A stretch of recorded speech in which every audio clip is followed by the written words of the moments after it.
Just to know He's leading in my life is worth everything that I might sacrifice. Oh, I want Jesus more than anything. Take the faith that I might walk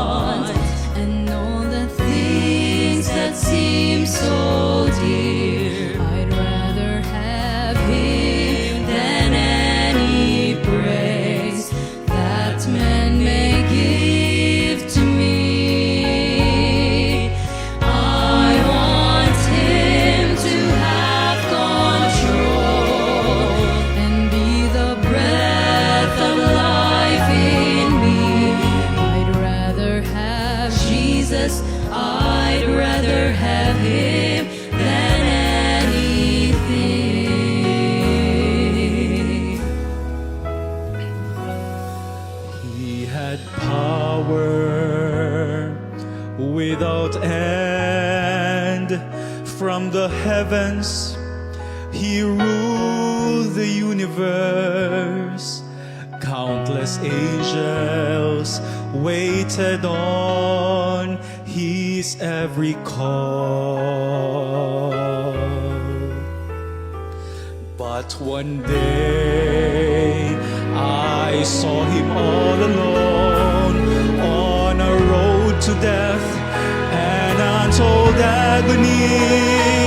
Just for me He suffered. What a price He paid.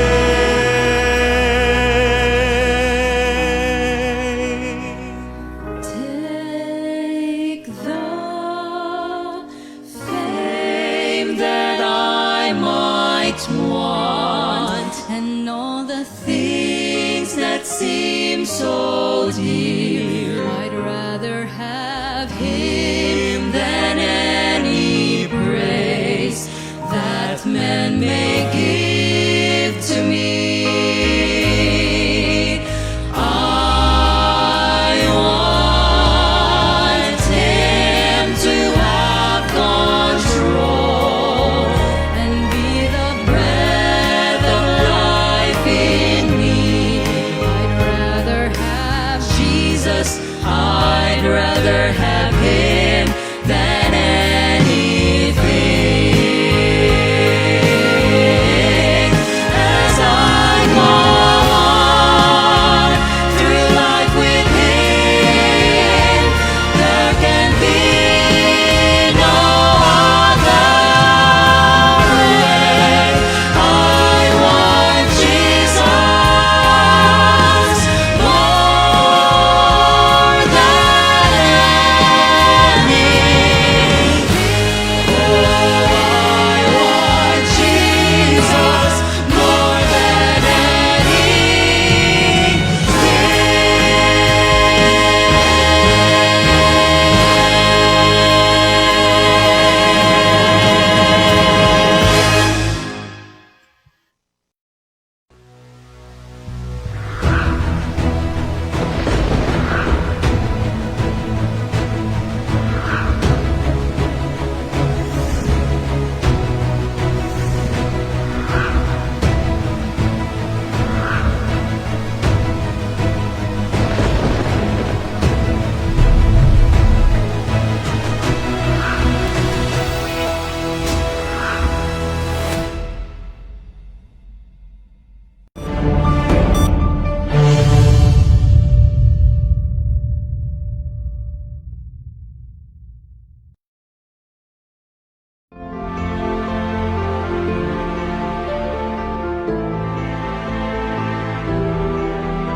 There are times this human heart would love to question why. And there are times for my past itself that seems so dry.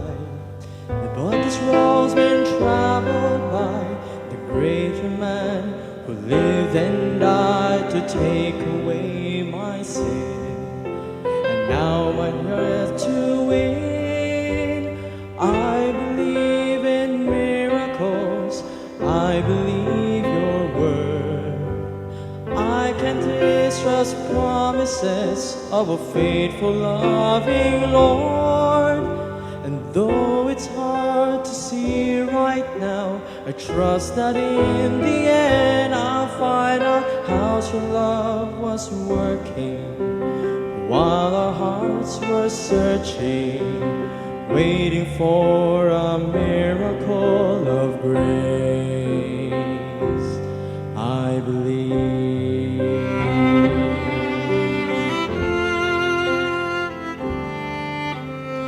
There were those upon the earth, and even those I love, who refused the greatest gift sent from up above. And though it pains my heart to see the pains you more than me, for it was all your blood, a proof of your great love. I believe in miracles, I believe your word. I can't distrust the promises of a faithful, loving Lord. And though it's hard to see right now, I trust you in the end. I'll follow how your work is working while our hearts were searching, waiting for a miracle of grace. And I believe your promise never will grow old. I believe you're never ever change. So I claim the blood just now, that from the cuts upon your brow, a dreadful soul to save, which you so freely gave.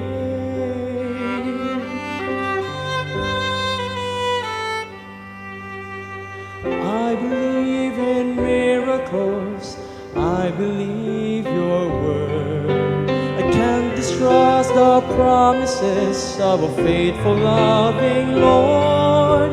And though it's hard to see right now, I know that in the end I'll find out how your love was working while our hearts were searching, waiting for a miracle of grace.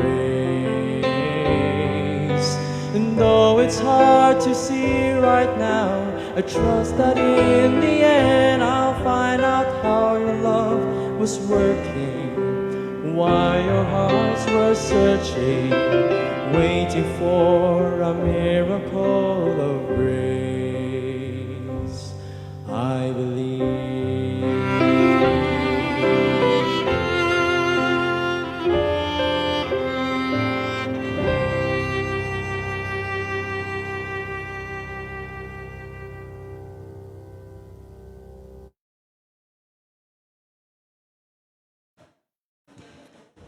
Maayong gabi kanatong tanan, mga pinangga nga mga kaigsuonan. Dalay ko ng Dios nga niya na usabta niining lahi nga gabi sa atong pagtigom ingon nga hiniusad dinhi gyud mismo sa Cebu City Seventh-day Adventist Church. Maingon man ang atong mga panimbaya sa atong mga kapaglaom ug mga viewers nga nagkuyog kanato karon naa dinha sa online. Mayong gabi kaniyong tanan. Mayong buntag kung naamo sa lain nga bahin sa kalibutan. And of course, we are so happy that you are joining all of us for tonight. Karong gabi una, mga kaigsuonan, ang uluhan nga atong pagatukion sumala sa i-deliver sa atong evangelist si Brother J. Salcedo. The title of his presentation is The Parable of the Empty House. Kung atong binisayon ang sambingay sa balay nga walay sulod. Unsa man ang kamatuoran nga angay natong makatunan niini nga pagtuon karong gabi una ato ning atangan mga kaigsunan. So again, I want every one of you to feel very much welcome, very comfortable kung asa mo karon naglingkod o kamong naa sa inyong mga Pinoyanan. May we all be blessed by another evening of study of the Scriptures and blessings. Ang ginawag panalangin natong tanan, mo'y atong buhing pag-ampo alang sa matagusa. Mayong gabi mga kaigsunan, mga kapaglaom.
siya, wag ang kabalaka, kay siya may kahingawa sa kalisod, sa tanang kagulanan, di kaniya pasagdan.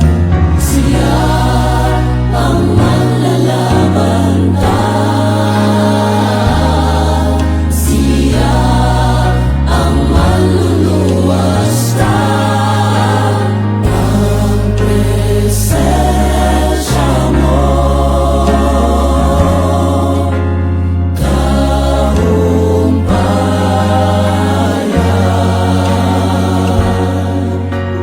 ang presensya mo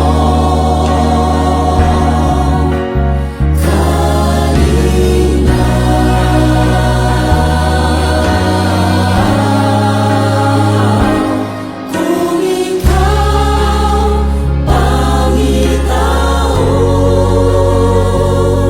masiguro ko maangkon ang presensya mo, Jesus. Sa presensya mo, kalipay na ang kungko, kaluwasan na batang, diha sa pagtuo. Sa presensya mo, kinahandong ko, ang langit ng puloy-an, narian naman ang kanakong tanan. Kaluwasan na batnan, sa imong presensya.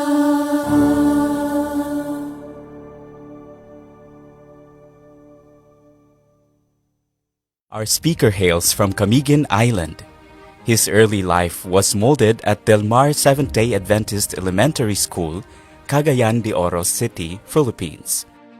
He spent his high school years at Don Mariano Marcos Memorial Polytechnic State College High School, now University of Science and Technology of Southern Philippines. He later took Bachelor of Science in Accounting at Xavier University. With God's wisdom, he passed the CPA board exam in 1994 and practiced his profession in several companies as auditor and VP Comptroller. He is married to Miss Henning Arat, and they are blessed with 3 precious children. With a heart willing to support the church, he willingly served the Lord as a member of Southern Asia Pacific Division Executive Committee for 4 years. In 2002, he migrated to the United States to do business on healthcare services. Currently, he is happily and faithfully serving God as the treasurer of International Seventh-day Adventist Church, Laverne, Los Angeles, California. Ladies and gentlemen, help me welcome God's mouthpiece of the hour, Jay Salcedo. Maayong gabi kaninyong tanan. Dako kaayo ang akong kalipay nga sa gihapon ako nakakita nga kamo nagpakita sa inyong kaaghat kadasig aron magpadayon sa pagtuon sa pulong sa Dios. Mao na kini ang ika-5 ka yugto sa ato nga series sa mensahe nga nagasauluhan Journey through the Sanctuary and Salvation. Pero karong gabi una, ang atong pagasinsilyohon nga mensahe nakasuluhan kini The Parable of an Empty House, or kung sabi ni saya pa, ang sumbingay sa balay nga walay sulod. Akong hangyoon ang katilingban sa pagtindog aron kita magampo. O Diyos nga makagagahom sa tanan, Kami nagapasalamat nga imo kaming gitigom dinhi sa balay alampuanan aron kami magdaig diya kanimo pinaagi sa pagtuon sa imong pulong.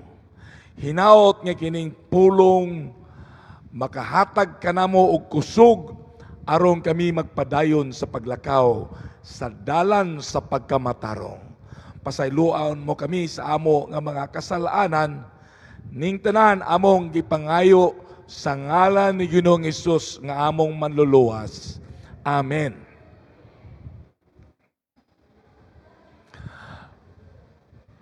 Kung nakitay balaan nga kasulatan, atong abrihon ang atong Biblia sa Lucas 11:24 paingon sa 26. Atong basahon. Unsay mahitabo kung ang daotang espiritu mugawas sa usa ka tawo. No. Kining daotang espiritu moadto didto sa mga mala nga dapit. Kanang mala nga dapit mga kaigsunan, ang but pasabot niya na init nga dapit kay didto sa ilang dapit disyerto man og kaming awan. So, muadto sila dito sa mainit nga dapit aron sila makakita og kapahulayan. Okay. Now, pero dili gid sila makakita sa kapahulayan. Then mingon siya sa iyong kaugalingon, wa mangyud ko kakita ning dapit nga ako makapagpahulay, mobalik ako sa balay nga akong gibiyaan. Mao kana ang gisulti sa usa ka daotang espiritu sa iyang kaugalingon. Then pagbalik niya, nakita niya ang balay limpyo og hapsay na. Then ang daotang espiritu muadto didto og mokuha pagyud og 7 ka buok nga mas daotan pa nga espiritu aron sila musulod didto sa panimalay og magpuyo didto.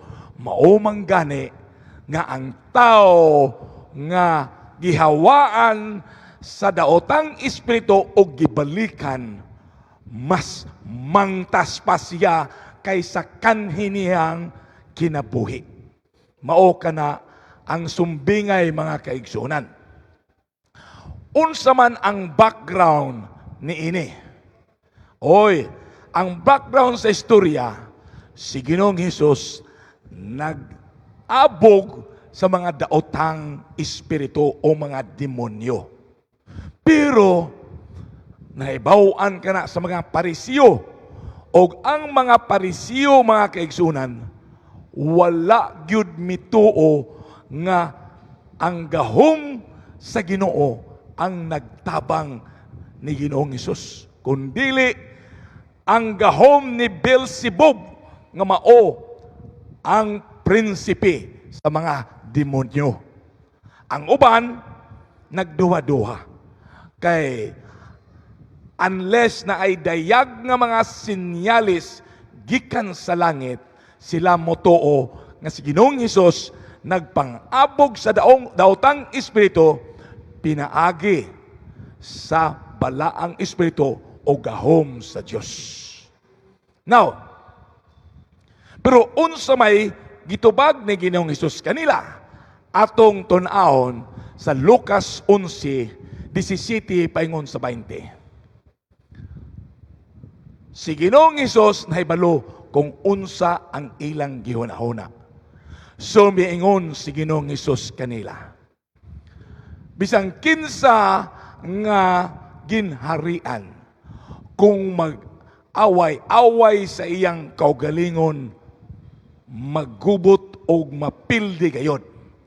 Ang pamilya nga wala nagkahiusa, mapukan gayod. Kung si Satanas iyang awayon ang iyang kaugalingon, unsaon niya pagpabarog sa iyang kaugalingong ginharian. Nag-ingon si Ginoong Hesus, ako kining gisulti kay kamo nagtuo nga ako nagpang-abog sa demonyo nga gigamit nako ang gahom ni Beelzebul. Pananglit, akong gigamit ang gahom ni Beelzebul sa pagpangabog sa mga demonyo. Now, kang kinsamang gahom ang inyong gigamit, kamo o ang inyong mga sumusunod nagpang-abog manggihapon og demonyo. Kamo ragyod ang maghukom ni ana. Pero pananglit, kung akong gigamit ang gahom sa Ginoo sa pagpang-abog sa mga demonyo, then ang ginharian sa Dios niabot na kanato. Okay, mao ka nang gitubag ni Ginoong Hesus. Padayuno na to sa Lucas 11:21-22. Kung ang kusgan nga tao kompleto og armas og siya naggwardya sa iyang kaugalingong panimalay, ang iyang mga gamit safety gyud kana kayo. Pero kung naay tao mas kusgan pa kaniya og niatake og siya kanang kusgan nagmadaugon, ang nagmadaugon nga mas kusgan pa, iya katong kuhaon ang iyang hinagiban og ang tanang butang nga iyang gipanag-iyahan og iya kining ibahin-bahin sa iyang mga kauban. Mga kaigsunan, mao kini ang realidad sa atong kalibutan. Ang atong kalibutan nga mao ang handiwork sa atong Ginoo nga gihimo niya, gilalang niya, is not friendly anymore to Jesus Christ kay ngano nag-take over na si Satanas. Mao man gani daghan kayo nga gipangsaniban sa mga daotan nga espiritu. Sa Lucas 4:6 nag-ingon si Satanas ngadto sa Dios nga si Jesucristo, akong ihatag kanimo ang tanang otoridad og himaya. Kay kining tanan, ang iyang pasabot ani, ang tanang kalibutan. Gihatag na kanako, matod pa ni Satanas, ako kining ihatag sa bisan kinsa nga akong pagatagaan. Mga kaigsuonan, nagmalampuson gayud si Satanas aron pagkuha sa atong loyalty, allegiance, mga kaigsuonan, sa diha nga napukan si Adan og si Eva. He took the whole world with him into his domain, og walay ni bisang kinsa, mga kaigsuonan, nga mibarug og nakasukol kaniya og nagmadaugon except ni Jesucristo. Kay nga naman, si Jesus Christ is stronger than the devil. That's why He is able to cast out pang-abog sa mga demonyo og iyang napalibre og natagaan og kaluwasan og kagawasan ang mga gipangsaniban sa demonyo, mga kaigsuonan.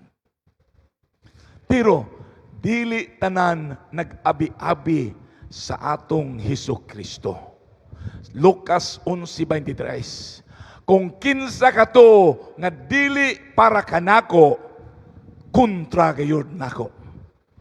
Whoever does not gather with me scatters.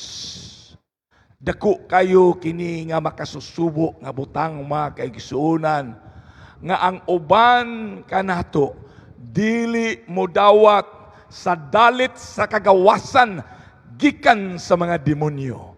They would rather welcome other spirits than the spirits of Jesus Christ, which is the Holy Spirit, mga kaigsunan. Unsa man kini mga daotang espiritu. Okay, according to the Jewish literature, mao kini ang demonyo, si Satanas, mga kaigsunan, nga pwede mopuyo sa atong kasing-kasing. The devil lives or muhawa kung naay mas kusgan pa nga magpahawa kaniya. The devil looks at other places kung siya ipahawa aron siya makakita sa kapahulayan. Pero ayaw gyud pagkumpiyansa, mga kaigsunan, kay in 1 Peter 5:8, ang demonyo o si Satanas, the devil is like a roaring lion. Unsa man kining bot pasabot aning roaring lion, kanang suko kaayo nga leon nga nagulob aron iyang mawatak-watak ang iyang gustong watak-watakon, mga kaigsunan.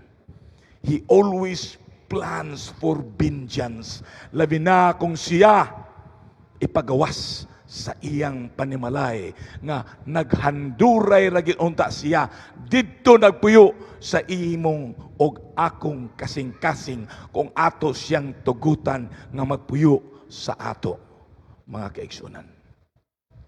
Now, Luke 11:24, nagaingon ang pulong sa Diyos, si Satanas, naigon siya sa diha nga ipahawa siya.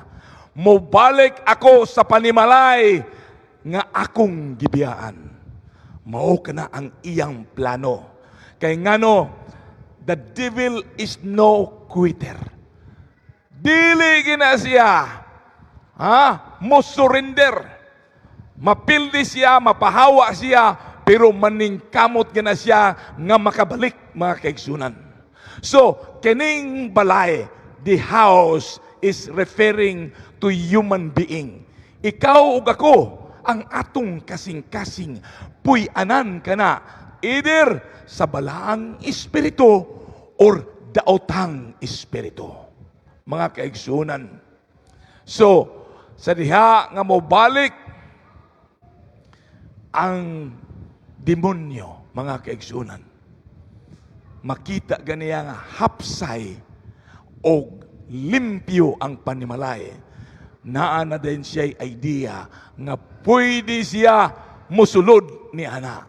Pero according to 1 John 1:9, when the Christians o sumusunod ni Kristo mo confess sa ilang sala, ang Ginoo matinud-anon to sweep away all dirt which is our sins, so that the devil finds the house is now in far better condition than when he left it.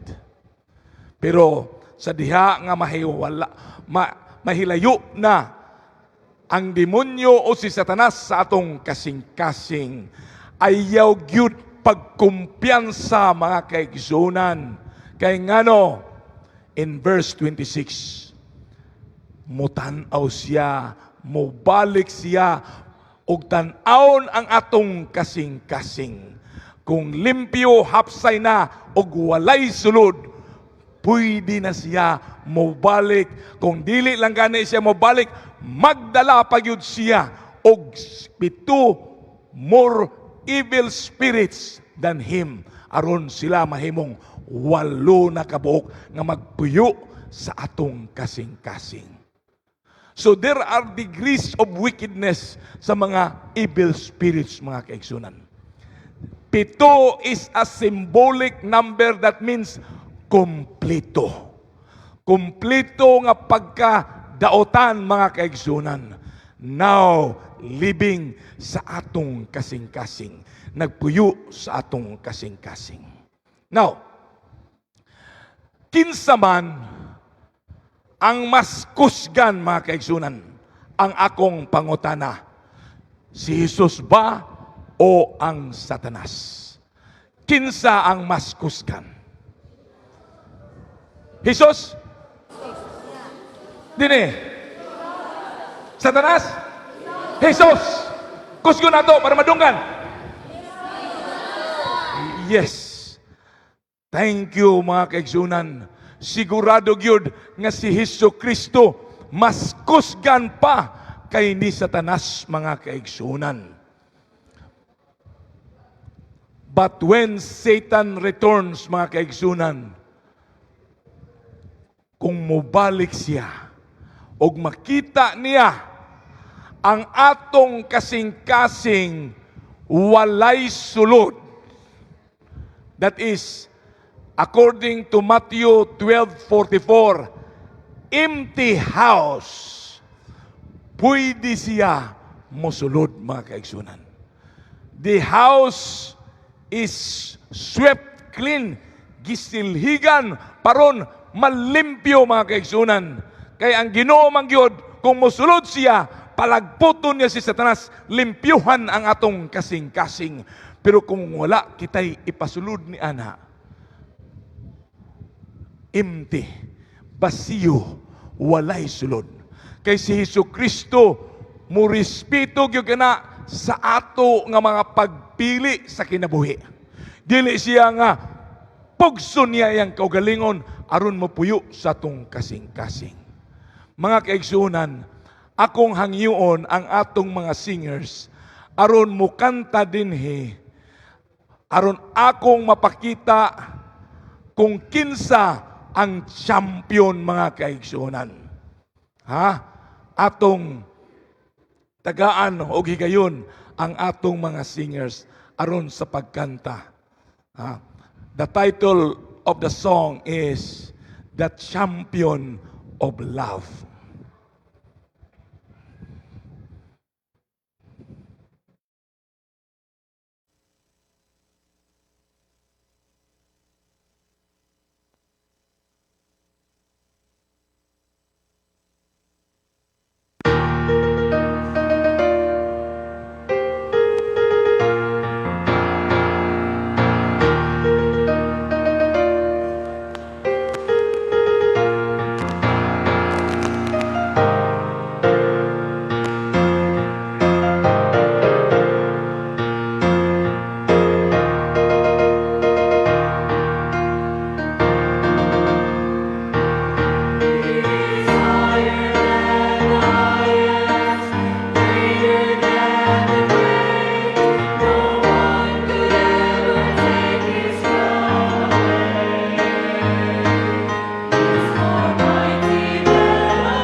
daghang salamat mga batanon sa inyong mga awit. Surely we are truly blessed mga kaigsunan. Amen? Amen. Mga kaigsunan, the empty house mao kana ang atong kasing-kasing.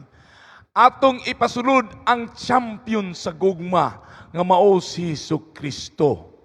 Busa manggani ang formula mga kaigsunan sa kaning atong formula kang Kristo mao ikaw og si Kristo is greater than 7 plus 1. Kay ngano? 1 katong original nga daotang espiritu plus 7 others. Pero no match kana mga kaigsunan sa formula nato nga si Jesucristo mao ang atong gahom mga kaigsunan.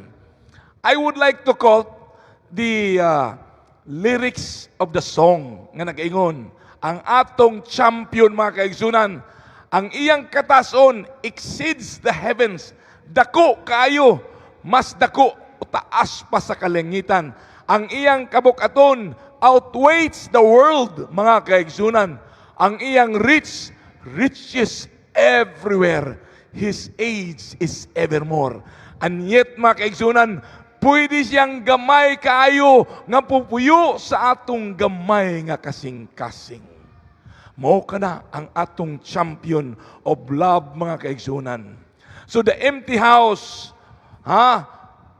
kung kita dili mo pili kang Kristo nga atong papuyon, mahimog yung basiyo o walay sulod ang ato nga panimalay o ang atong kasing-kasing. Mao manggani nag-ingon, nagpahinumdom si Jesucristo sa John 15:5 nag-ingon, I am the vine, you are the branches. If you remain joined to me and I to you, you will bear a lot of fruit. You can't do anything without me mga kaigsunan. Mao kana ang atong formula. Jesus plus me greater than evil forces, which is 7 plus 1. Atong hisgutan ang mathematics mga kaigsunan. Kinsa may gusto nato dining mathematics? Uy, si nanay, ako, ganahan niya pong kog mathematics. Pero dili tanan gustong mathematics. Pero for the sake of tonight's learning, atong tun-an ang gamay siyensya og mathematics mga kaigsunan. Okay. Naay balaod sa mathematics og siyensya, particularly sa physics. Kanang balaod gitawag kana siyag law of gravity. Okay? Kaning law of gravity mao kining puwersa nga magpugong sa tao og magbira o sa tanang butang paingon sa sentro sa kalibutan. Mao man gani kung ikaw mulabay og bato paingon sa taas, bisag unsa nimong pagpaningkamot paglabay, mobalik gyud ang bato paingon sa yuta. Muamba ko. Di ba? Nibalik ko. Tungod ka na sa balaod sa gravity. Naay mo bira ka nato gikan sa taas paingon dinhi sa sentro sa kalibutan. Mao ka ng gravity.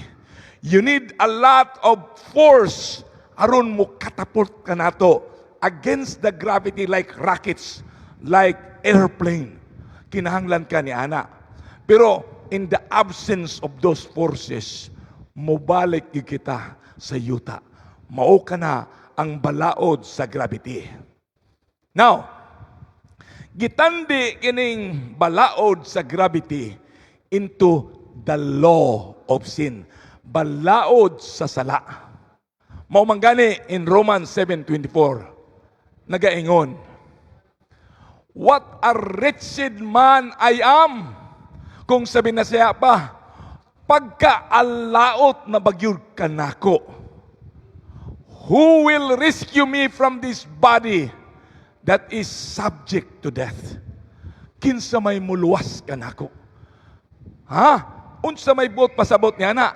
Allaot kay ko, kay ngano? Dili gid ako nagmadaugon sa tanan nakong pagpaningkamot against my weakness, kaluyahon. Ha? Maningkamot ko nga muundang nako og sigarilyo. Pero sa pagpaningkamot nako og undang sa sigarilyo, mubalik ra mangigog sindi pag sigarilyo. Maningkamot ko nga muundang nako ng pag-inom-inom. Pero sa pagpaningkamot nako, mubalik ra gyud gyapon ko sa pag-inom-inom. Naningkamot ko nga dili nako magsigi og maritis didto sa gawas kay makahatag og kagubot. Pero pastilan mangyud kaayo. Ha? Gana mangyud kaayo magmaritis. Ha? Mga kaigsuonan, bisag unsa nato pagpaningkamot, mobalik ra gihapon kita kung unsa atong naandan. Wa gyoy pagkadaog nato. Mao man gani nga gitandi ang balaod sa sala susama sa balaod sa gravity. Mga kaigsuonan, alaot kita. Kay ngano, wala kitay gahom aron sa pagdaog sa ato nga mga kaluyahon, sa ato nga pagkamasalaypon. Mga kaigsuonan, kining pulong wretched or alaot, kaduha kini gi-mention dinhi sa balaang kasulatan. Ang una, katong atong gibasa sa Romans 7:24. Ang ikaduha, gimension kini sa pinadayag o Revelation 3 nga naay mensahe si Hesus Kristo adtong iglesia sa Laodicea. Kining iglesia sa Laodicea, nag-ingon ang Ginoo nga pagkaalaot na gyud ninyo. Nganong alaot man sila? Kay wala sila nahibalo nga sila miserable ang ilang kinabuhi. Pobre ang ilang kinabuhi. Buta sila og hubo sila atubangan sa atong Dios. Pero wala nila kana nahibaluan. Busa alaot sila. Unsa may solusyon nato nini? Naabay solusyon nining balaod sa sala. Napabay kapildihan niya na. Certainly mga kaigsunan, na ay solusyon ni Ana. Ang solusyon ni Ana makita sa Romans 8:2. Mao kana ang balaod sa espiritu sa Ginoo. Okay? Atong basahon ang Romans 8:2. Ang pagtandi sa balaod sa sala versus balaod sa balaang espiritu sa Ginoo. Because through Christ Jesus, the law of the Spirit who gives life has set you free from the law of sin and death. Praise God mga kaigsunan, maayo nga balita, tamis kaayo kay naay solusyon sa atong problema. Kay naa di ay panahon o paglaom nga kita magmadaugon gikan sa atong kaluyahon, gikan sa atong mga hagit sa atong Kristiyanos nga kinabuhi mga kaigsoon. Isip sumusunod ni Kristo. Naa di ay pag-asa pa mga kaigsunan. Kining duha ka puwersa, the law of sin o the law of the Spirit of God, permanente kini maghunghong sa ato nga kasing-kasing o sa atong konsensya. Alright? Makakita kag kwarta. Nahulog gikan sa usa ka bata nga mopalit unta og bugas, 1,000. Sa diha nga nakita nimo ang bata, wala kabalo, nagbayhon-bayhon lang. Ang kwarta nga 1,000 tuad dito. Gihunghungan ka sa law of sin. Tagui kay kwarta na 1,000. So, ikaw naglingkod, nagtindog ka, ana daling ka. Tuan na dito ang 1,000. Gitumban na nagmadaugon ang balaod sa sala. Pero wala nagmakuli ang balaod sa Espiritu sa Ginoo. Kay nag-ingon, naghunghong ang balaod sa Espiritu sa Ginoo. Sala na pagkaluoy sa bata, walay mapalit nga bugas. Uy, nakonsensya ka, gikuha nimo ang kwarta. Duy, nahulog ang imong kwarta. Nagmadaogon kita mga kaigsunan. Tungod ka na sa balaod sa Espiritu sa Diyos mga kaigsunan. Mao ka na ang trabaho sa balaod sa Espiritu sa Ginoo. They always collides the law of sin and the law of the Spirit of God. Pero unsa man ang plano sa Ginoo? Ang plano sa Ginoo mao ang pagpalagpot yun ni Satanas o sa mga demonyo gikan sa atong kasing-kasing mao ang panimalay. Mao kana ang una nga lakang, the first step. But Satan is always there to look out to see if our house is empty. Kung kita nagmadaogon, ayaw pagkumpiyansa. Kay ngano, si Satanas magsigi kinagpangtanaw. Bakante na ang iyang kasing-kasing. Musulod ka na siya mga kaigsunan. Ayaw tagai og binta si Satanas. Kay aptik ka na siya. Aptik man na siya sa alas 4 mga kaigsunan. Okay? One victory is not a guarantee nga kinahanglan kita magmadaugon sa tanan. Kinahanglan kita mukupot ni anang balaang espiritu aron kita magmadaugon sa tanang panahon. God wants us to know niining parabol sa puno nga panimalay aron kita magmadaugon. Unsa man kada ang puno nga panimalay. Exodus 25:8. Nag-ingon ang Ginoo kang Moses, then have them make me a sanctuary so that I will dwell among men. Patukura sila gambalay, panimalay, aron ako magpuyo kauban kanila. Mao kana mga kaigsunan, ang gusto sa Ginoo og tinguha niya nga siya makigkauban kanato. So the sanctuary is the place where God dwells. It is the house of God. Satan was forced to vacate tungod kay mas kusgan ang Ginoo. Satan's grip on your life nabuak mga kaigsunan. Tungod sa power of the blood of the Lamb, kanang dugo ni Kristo nga mipapas sa atong kasalanan. Nabuak ang iyang pagkaput kanato.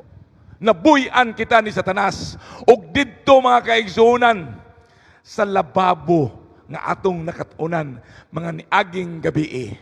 Mao kana ang lababo nga puno sa tubig nga magahatag kanato kalimpyuhan ug magahatag kanato og bestida sa pagkamatarong. Then after nato madawat si Jesucristo, kita pagadihugan sa lana o sa dugo ni Kristo. Lana is a symbol of the Holy Spirit. Dugo ni Kristo is a symbol of the atoning blood of the Lamb. Kanang atong kapasayloan sa sala, pinaagi sa dugo ni Kristo. Mga kaigsunan, so, how do we plan mga kaigsunan nga si Satanas magpabilin gawas sa atong kasing-kasing?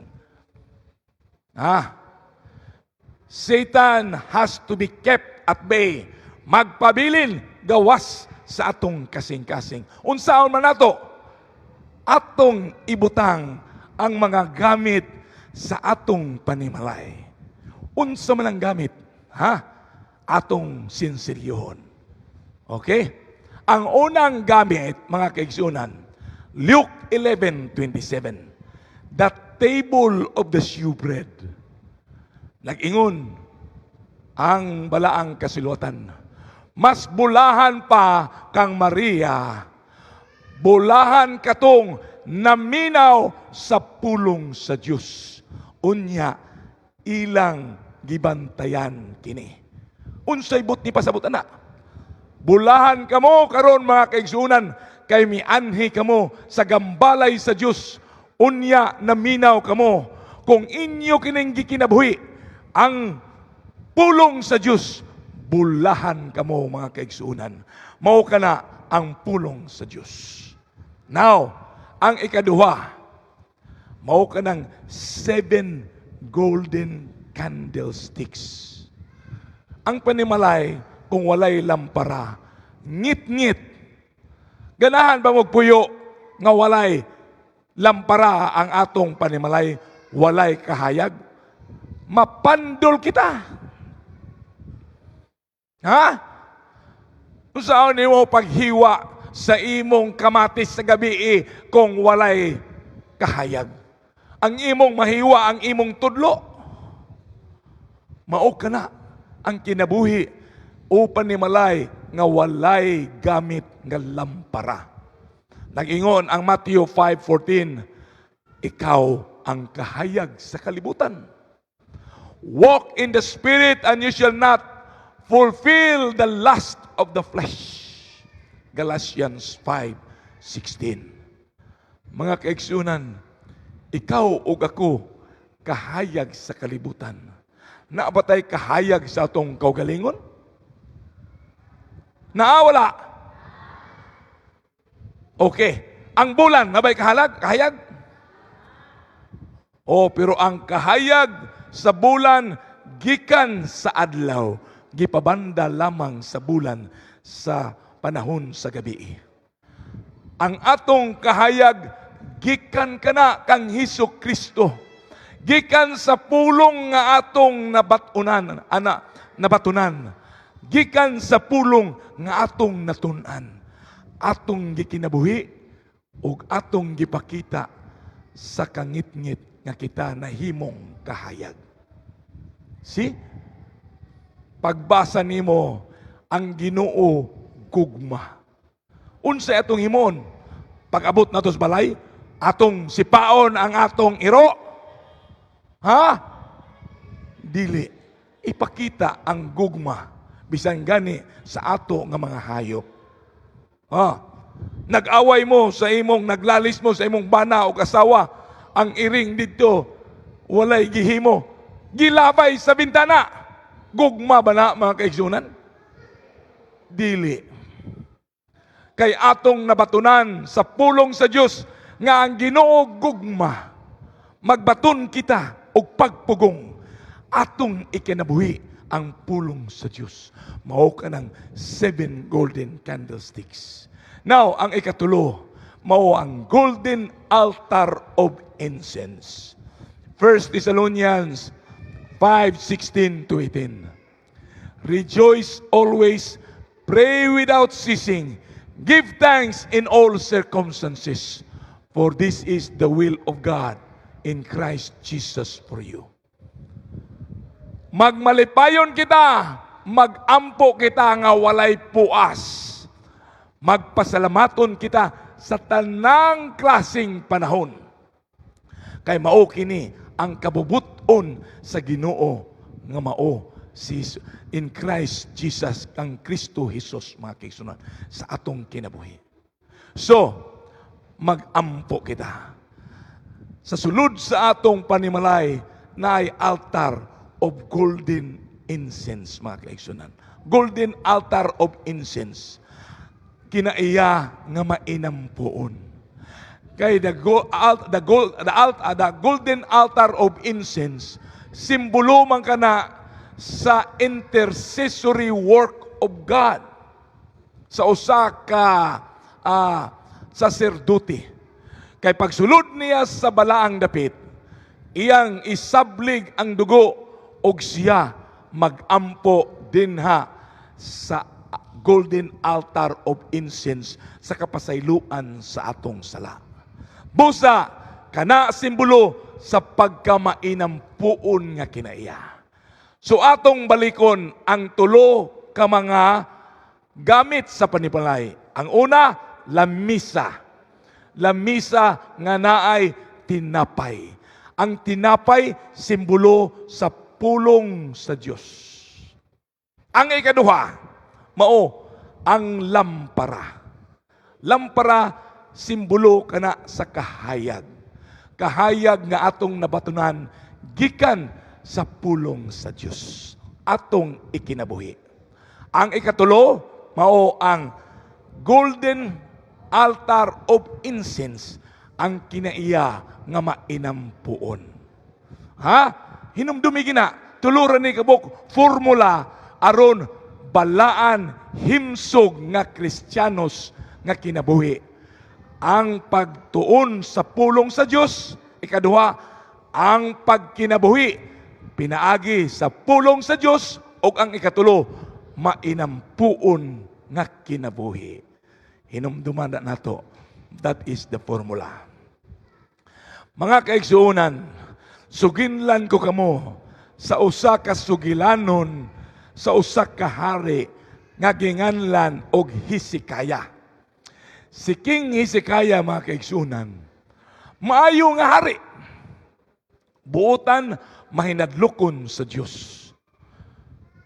Isa ka adlaw, may marcha ang ilang kontra nga si Haring Sinakerib sa Assyria. Daghan kaayo ang ilang sundalo, gipalibutan ang ilang ginharian. Gibati o kahadlok si Haring Hezekiah, mga kaigsunan. Unsa ang iyang gihimo? Miadto siya sa Ginoo. Niampo siya. Nangayo siya pakitabang. Dili lamang sa iyang pagampo, miduol pagyud siya sa isa ka propeta nga ginganlang Isaias. Si Isaiah miduol, nag-ingong kaniya, ayaw pagkabalaka, kay ang atong Diyos maoy manalipod ka nato. To make the story short, mga kaigsunan, nagpadala ang Ginoo og manulunda og mipatay sa tanan nga mga kontra nga sundalo. Nagmadaugon si Hezekiah. Sa iyang pagkamadaugon, mga kaigsunan, nabantog kani sa tibuok nga kalibutan. Pero isa ka adlaw gikan ni ana, mga kaigsunan, nasakit si Hezekiah. Sakit nga iyang ikamatay.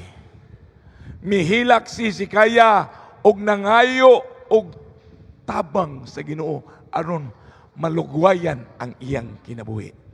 Gitubag ang iyang pagampo o gilugwayan ang iyang kinabuhi. Nisamot pagkasikat o pagkabantog sa iyang ngalan sa tibok kalibutan.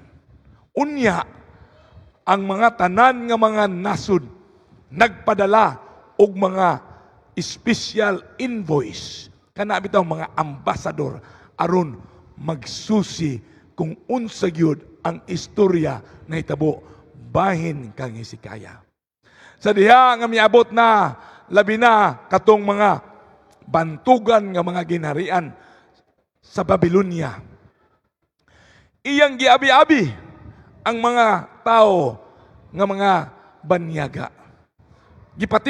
Gipakita niya ang iyang panimalay, puno sa mga bahandi. Ang iyang mga bulawan, ang iyang mga silver, ang iyang mga katigayunan. Uy, nibati og misaka ang iyang garbo. Iyang gipakita ang iyang pagka maayo gyud nga hari, nga sikat gid kay siya, maing laki gid kay siya. Ug ang iyang mga katigayunan.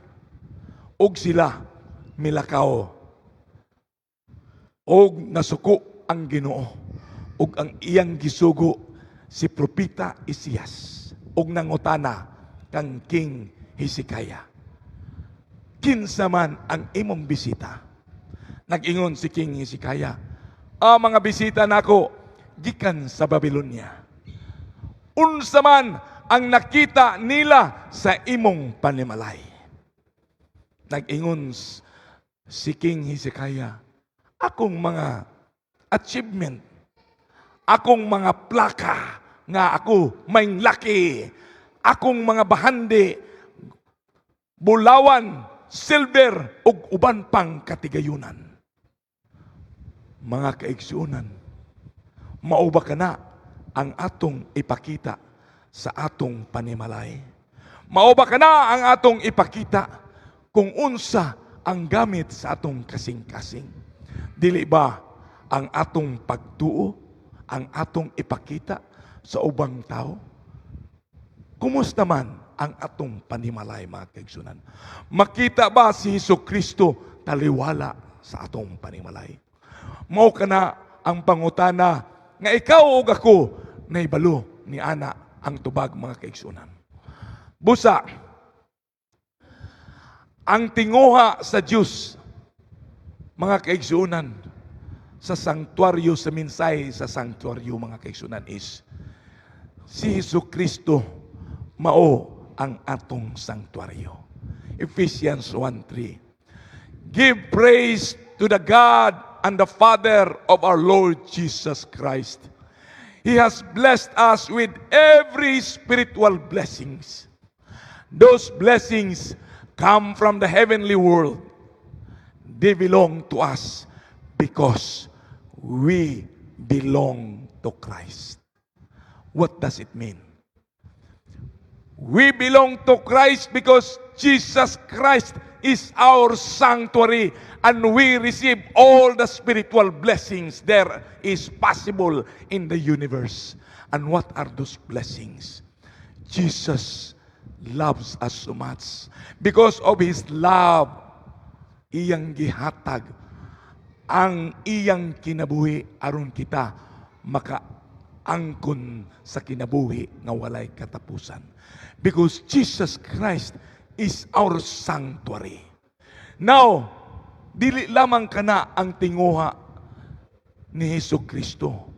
Kaya ang tinguha ni Jesucristo, samtang siya nahimong atong sanctuaryo. Kita pud mahimong sanctuaryo mismo, mga kaigsunan. Colossians 1:27, to them God has chosen to make known unto among the Gentiles the glorious riches of this mystery, which is Christ in you, the hope of glory. Unsay bot pasabot niya na, si Kristo naakan nato sa atong kasing-kasing, nagpuyo sa atong kasing-kasing. Mao kana ang objective of Jesus Christ in the message of the sanctuary. First, He became our sanctuary. Second, we become the sanctuary so that Christ will live in our hearts, possess our lives, mga kaigsunan. So ang dako nga pangutana, mga kaigsunan, unsay nakita sa inyong panimalay? Si Kristo ba o ang mga kalibutanon nga butang?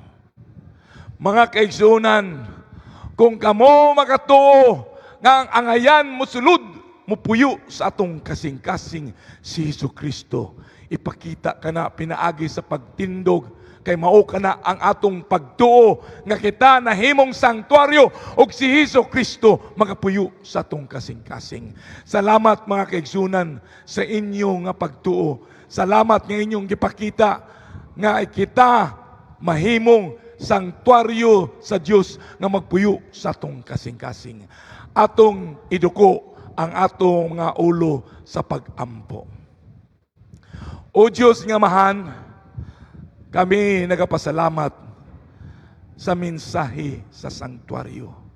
Hinaot kini mahimo kanamo nga gabay, giya, samtang kami magpadayon pagkinabuhi diha sa among pagtuo kanimo.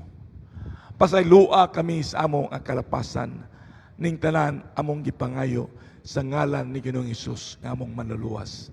Amen. Daghang salamat mga kaigsunan, atong hangyoon si Sister Ann Piedakan aron maghatag kanato sa mensahe sa awit.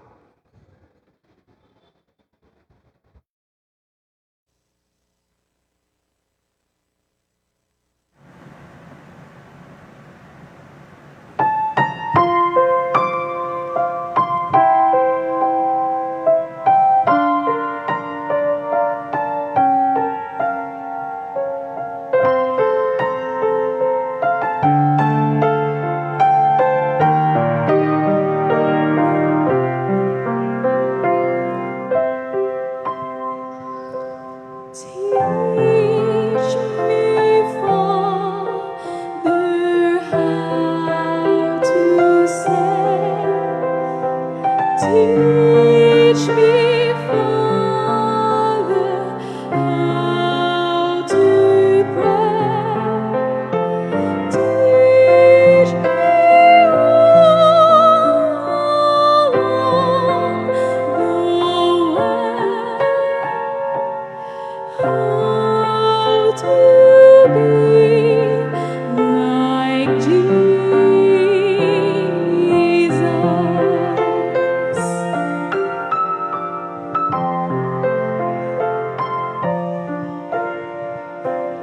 Teach me how we may be one, like the Father and the Son, and when all is overcome, I would be like Jesus.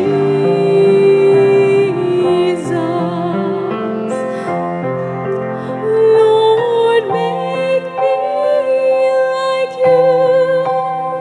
Please make me like you. You are a servant. Lord, make me one too. Oh Lord, I am willing to what you must do to make me like you, Lord. Make me like you.